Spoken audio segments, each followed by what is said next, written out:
And we already did a clip on it. It's on TikTok. Went crazy. Right? You know, the Suns traded for Bradley Beal. Now, is this a mistake or is it not? Dehls, you can go first. Oh, I'm getting the floor. I do think it was a mistake by the Suns. Now, you can think two things at once, right? For one, they traded absolutely nothing to get Bradley Beal, right? It was Chris Paul, and was there even another player in that, or was it just second-round picks? Landry Shamet, second-round picks. I mean, for the caliber of player Bradley Beal is, it was a fleecing, right? Washington obviously wanted to get off his contract. They want to start a rebuild. Props to them. They should have done this years ago, but better late than never. They're finally starting their rebuild. And the Suns got a 30-point-per-game score. He probably won't average 30 with those two other guys there, but he's a great player. The reason why I don't think they should have made this move is not because of Bradley Beal himself. It's because of the future flexibility the Suns are really strapping themselves by having 3 contracts where you're going to be paying guys $200 million. And John actually had a great thread, Tortorelli that is, on his Twitter today, kind of breaking down the different cap implications with the new CBA over the next couple of years. For this upcoming season, the Suns should be fine because they have bird rights on a couple guys. They do have a partial MLE. I don't think it's a full MLE, but a partial MLE.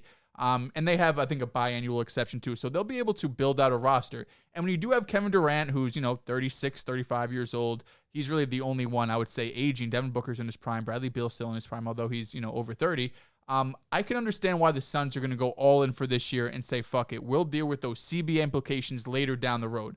But you also have to understand, Kevin Durant is not always the most reliable player, right? So you're going all in for this really 1-year window because next offseason's really going to be when the CBA implications hit the Suns hard.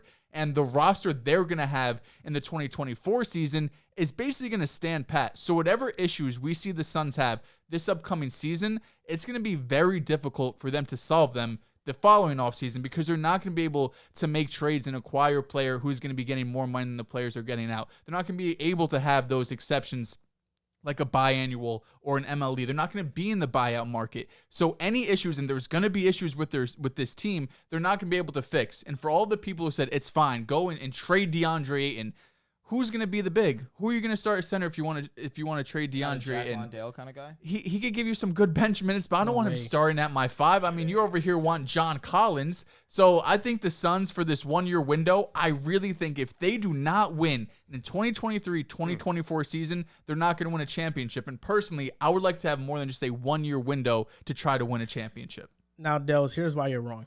Right? Here's why you're wrong. Here we go. Too much emphasis is put on a team's future when they're trying to compete for a championship right now. The Lakers traded their whole future for Anthony Davis. Worked out well for them. And listen, not every move works out. Didn't you say the LeBron tenure was a failure? No, I said it was a success, but it's been underwhelming. Okay, It's been underwhelming. Okay. And that was before this run. Because this run kind of redeemed it. But yeah, they won a championship, so overall it's a success. They traded their future. Now, all the things that happen when you're over the second luxury tax apron, what are the things? You can't buy out free agent. You can't enter the buyout market and acquire free agents. What good players come from the buyout market consistently? This year it was Russell Westbrook. He already had his eyes set on one destination. Was Kevin Love or was he traded? No, he was buyout. He was buyout. Kevin Love, a big piece. Kevin Love was a big piece, but at the time when we saw a few good ones. Last year when we saw Kevin Love enter the buyout, Bucks, that was nothing. Cody Zeller to the Heat, that was nothing either. Most players that enter the buyout market, you're not going to get a real good player. The Suns got Terrence Ross from that. He didn't make he didn't make a good impact for them. Now, this is the thing. Reggie Jackson, NBA champion. All the teams that Terrence Ross to the Suns, although they're going to be hit by the CBA, so will all the contending teams. Does that mean you don't put all the chips in to not win a championship? You have to. Ultimately, why this move was a good move, we're not sure if it's a success yet because they haven't played and this roster is still unfulfilled. You traded Chris Paul, who they were about to waive for nothing, and Landry Shamet for an all-star player. Great now, newsflash, the Suns won 2 games against the Nuggets in the playoffs. Those 2 games were without Chris Paul. Is this going to be the new, the Nets were competitive against the Celtics in that sweep? It's not just that, but it's the fact that series was blowouts, bro. It was. The 4 games the Nuggets won, they did win by 10+ points. The Suns had the Suns, the 2 games they won, Devin Booker went berserk. Mm-hmm. Kevin Durant for the series, he was way below his level. 2 years in a row now. And actually. 2 years, but listen, historically, I'm thinking that KD is going to turn around. It's 2 years in a row. Tatum hasn't been the best in the playoffs either. Neither is Jaylen Brown. I knew it was going to come. Tatum struggled. Neither is Jaylen Brown. Tatum struggled in the now finals. listen here, Dehls. But we're not saying he struggled for 2 playoffs. He struggled in the finals. Now listen here, Dehls. Your entire argument is, well, the Suns, this is a mistake because they don't have flexibility. Is it a mistake to pay Jaylen Brown a Supermax contract? No, because you need 2 stars. Okay, you need 2, but the Suns, right? Chris Paul was useless in the playoffs. Is it a mistake to sign Jaylen Brown to the Celtics when that roster's already filled out? Is it? But now listen, The Grant Suns Williams. roster is not Grant Williams is a free agent. Restricted. He can walk out. Restricted If you're bird paying rights. Jaylen Brown so much money over the course of years, you will not have flexibility. The Suns are making this move right now to go all in and win, and they didn't pay anything for Bradley Beal. It was second-round picks and first-round pick swaps. We're talking about first-round pick swaps. You're not even trading your first-round pick. They're not going to. There's just the right to swap. So under the new CBA, when you're over the second luxury tax apron, you can't sign MLE free agents. You can't use the biannual exceptions. All the contending NBA teams won't be able to use those either. So the Suns aren't at a competitive disadvantage. Teams that are over that apron won't be able to acquire buyout free agents regardless. The Suns are not at a competitive disadvantage when it comes to the competitive teams for that anyway. And then we're talking about in the first round picks, if you're over the second luxury tax apron, you can't trade first round picks 7 years out. Yep. The Suns don't even have first round picks to trade. So that doesn't affect them anyway. All these CBA rules, either they are evened out by other contending teams or it doesn't apply to the Suns currently. Now, the depth is a concern. I'm not saying that it's not, but ultimately the Suns got better. They improved and they put themselves in a better position to compete for a championship.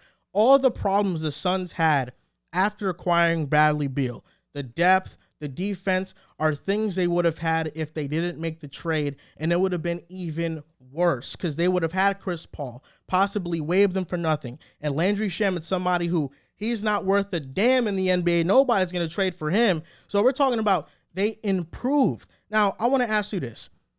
I know a lot is made about depth, and depth matters. There's no doubt that depth matters. I'm not trying to minimize depth. But the truth is, I think when it comes to the Suns, we are overvaluing depth and undervaluing star power. Why did the Celtics lose in the playoffs? Jaylen Brown was a no-show. Was it depth or was that the star player? Star player. That's the star player. Why did the Sixers lose in the playoffs? Well, their depth also wasn't hitting shots against the Heat. Especially those first 3 games for sure. In Game 7, Brown didn't show up and Tatum rolled his ankle. Yes.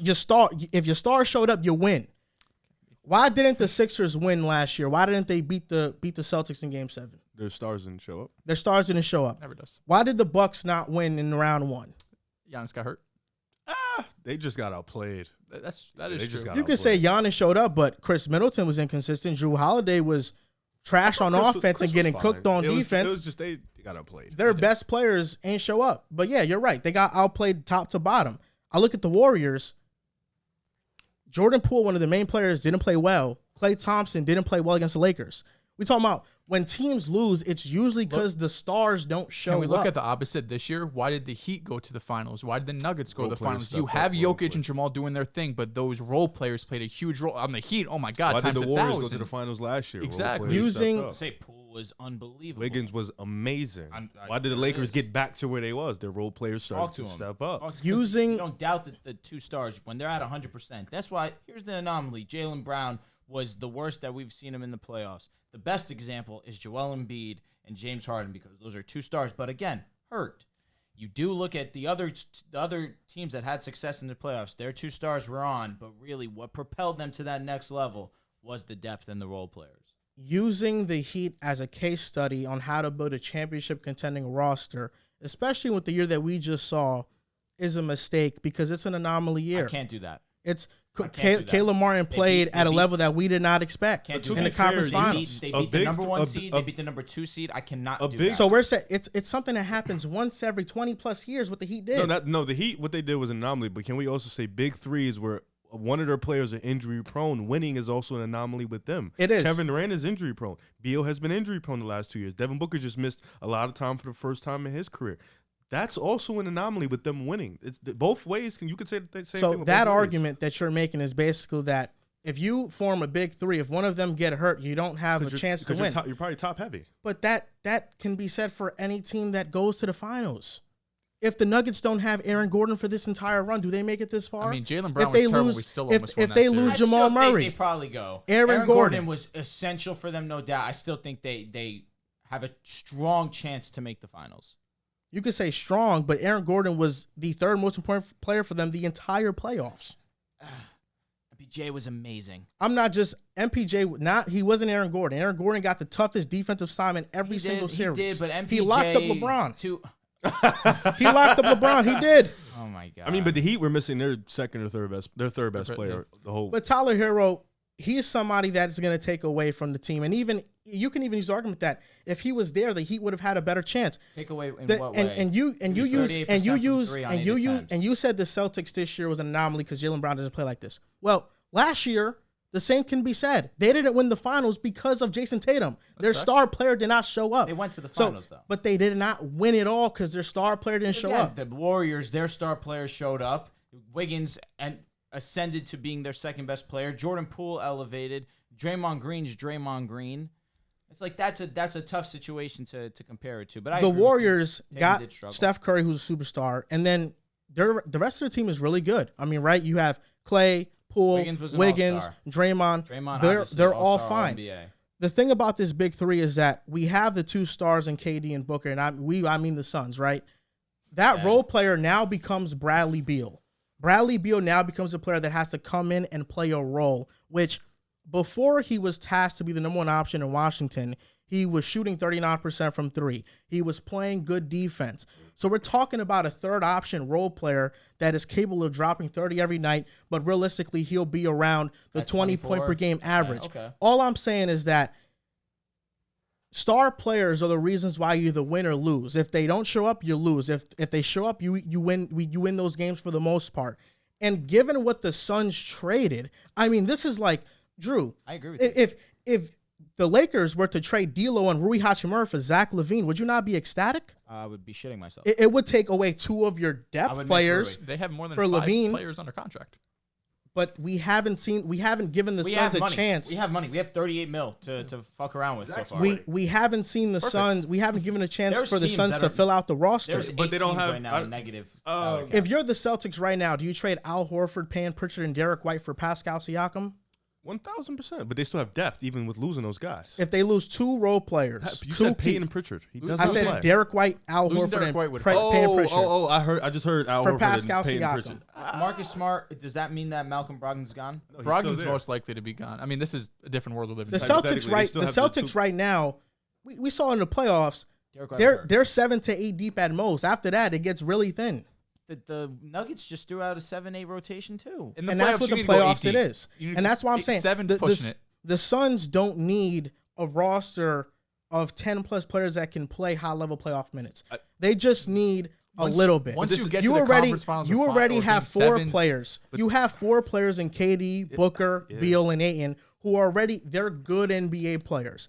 Cameron Payne is a good rotation player. I think he's a bottom-level rotation player, he can give you spot minutes here and there, and I think people will be surprised with Jordan Goodwin. Now, I'm not saying that the Suns are going to be over here. I'm not saying they're going to be favorites to win the championship. That's not what I'm saying at all. I'm saying that given the circumstances the Suns were under, this was a no-brainer move. And although depth is important, historically in the playoffs, you either win because of star players or you lose because they don't show up. That's I don't know, man. This is obviously, they traded nothing for something. Like when you trade nothing for something, in theory, it should be a good move either way. But you don't need 10 deep for the playoffs, but you need a good roster for the regular season, especially when your players are injury prone. Like one guy goes down. We've seen with the Nets Kevin Durant went down. Kyrie couldn't hold the fort that long. Kyrie went down. They were fucked. Same thing with the Pelicans. Zion was good. When Zion was the number one, B.I. was down. They were fine. When Zion went down, they lost like 30 games out of their next 35. When the Nets went down, they dropped to the 7th seed because of that. They played Boston round one. And that's like when you lose your stars, like for the playoffs, yeah, obviously for the most part, primarily it's on your stars. But in the regular season, an 80-game season, when you lose your stars, that depth becomes way more important. You saw with the Memphis Grizzlies, they lost Ja Morant, and they don't miss a beat in the regular season. Obviously, in the playoffs, you need your star. But in the regular season, you kind of need those guys in the back end to fill out that rotation and kind of be ready to win those games. As far as the Suns in the playoffs, as long as they get there, I think they'll be fine. As long as you have about 7, 8, because that's usually how teams run, 7 to 8 deep. As long as you got that good 7 to 8 deep, that's fine. But the problem is your 7 to 8 deep is possibly going to be Cam Payne, Torrey Craig, and DeAndre Ayton. That's not ideal going up against a team like Denver. I think and I don't know, because even you like the Suns in the Nuggets series, Kevin Durant didn't play at his best. Booker was historical. It was a close series, but it really wasn't. Every time Denver won, they beat the shit out of the Suns. And when the Suns won, it was a close ass game. Like it wasn't really close for the most part. So I think it was a good move. I think Beal brings a lot to the table. You know, he can play make, he can play off ball, on ball, he can get to the rim, he can shoot the ball, he can play as a catch and shoot. He brings so much. Like he brings what 2 to 3 role players can bring. The problem is Kevin Durant's on the back end. You know, he's how many games is he gonna play? Devin Booker, you cannot have Devin Booker having historical performances and your role players not hit shots. Who are they gonna bring into the roster? Obviously, we have to see who they're going to bring in with these new additions. Will Ayton be a new guy? Let's say if he does stay on the roster. Will he be a new guy next year? Will he be able to protect the rim? Will he be able to hit the pick and pop shots? Will he be more aggressive? That's another thing. Ayton is a negative at this point because he does not bring that value that he should be bringing at that position. But if Vogel can change him, that's a huge thing. But if they trade him, who are they going to get back? Because his value is pretty low. I think they have to trade him by July 1st, if I'm not mistaken, before that CBA start kicking their ass. But I don't want to say they have a 1-year window because you can sign guys this offseason for a couple of years and they can stay on the roster. But the thing is, and this is why I think Dehls is trying to say, if you sign these guys and they don't pan out this year and they're stuck on the roster, you don't have many wiggle room to change the roster next year. And if you don't win this year, you walk in with the same roster next year, it's going to probably be the same issues that lie from the year before. And that's the issue. But I think for the most part, you traded nothing for something. That's a good move in itself. Will Bradley Beal, Kevin Durant, Devin Booker work? In theory, yeah. They're all pretty much really good off-ball players, and they all can play on-ball. So I think they will work. But now you're pretty much lacking in the depth department. I guess we have to see how the roster moves out. But I think all in all, you traded Chris Paul, who was practically useless. He couldn't do nothing for you at this point. And Landry Shamet, who wasn't good. You got Bradley Beal. You got a steal. It's just about weighing out this roster. And I don't even think they need to go get a point guard. I think Devin Booker or Bradley Beal can play the point guard position. They can play off each other. So I think that's not a big issue. The issue is Kevin Durant. He's getting up there in age. Can he be that elite defender for you? In spots, yeah. But for a consistent time, we don't know. Can he? Because now he's officially the best perimeter defender. Well, no, let me not say that. Devin Booker's also up there, but he's the best defender in your rotation. Kevin Durant's the best defender in your rotation. That's not ideal, especially at his age with his injury concern. DeAndre Ayton, is he going to be able to defend the rim? Devin Booker, Bradley Beal, can they give you that defense on the other end while outputting that offense? It's going to be a lot of questions with this team, and that's what usually happens when you're top heavy. But all in all, it's Bradley Beal. He's a really good basketball player. The contract makes we shit on him because of the contract, but take the contract away in the vacuum. Bradley Beal is an all-star level player. He's a really good player, so good for them for making this move. So multiple things can be true. You look at this trade, it's a very good move for the Phoenix Suns because they gave up chips and got dollars. You understand what I mean? You got a very strong upgrade for what you gave away. That's a W, absolutely. You have a big three now: Bradley Beal, Devin Booker, Kevin Durant. On paper, that is extremely attractive. But then once you start to take a deeper look into it, you understand that Kevin Durant missed some time from these last couple of seasons. He's bound to maybe miss a quarter of the year. Then you look at Devin Booker. This is the first time this past season where we saw him miss some time. Last season, Bradley Beal also missed some time. The year before that, he also missed some games. The rest of this Phoenix Suns team, because right now they have 8 players under contract. So you have Kevin Durant, obviously, Bradley Beal, Devin Booker, DeAndre Ayton, who I believe will be traded to try and fill out the depth of this team, especially for the fact that there's been issue with DeAndre Ayton and the Phoenix Suns, but that was mostly predicated from Monty and DeAndre Ayton. They got rid of Monty. So maybe they're trying to, you could look at it from the lens of they're trying to reconcile that relationship. But I think in order to fill out the rest of this roster and not put yourself in cap hell, DeAndre Ayton needs to go. Then you have Cameron Payne, Jordan Goodwin, who was in the trade with Bradley Beal, Ishmael Wright, and Isaiah Todd. The players that they could bring back due to bird rights would be Darius Baisley, Torrey Craig on early bird, and Jock Landale. Other than that, and Bismack Biyombo. Other than that, those are the players that would be on the roster as of right now.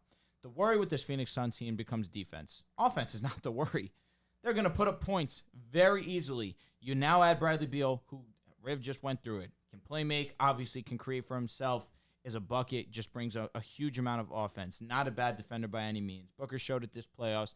He's a solid defender. Kevin Durant has been known, or not as acknowledged as maybe it should be, but of course, great rim protector, solid defender himself.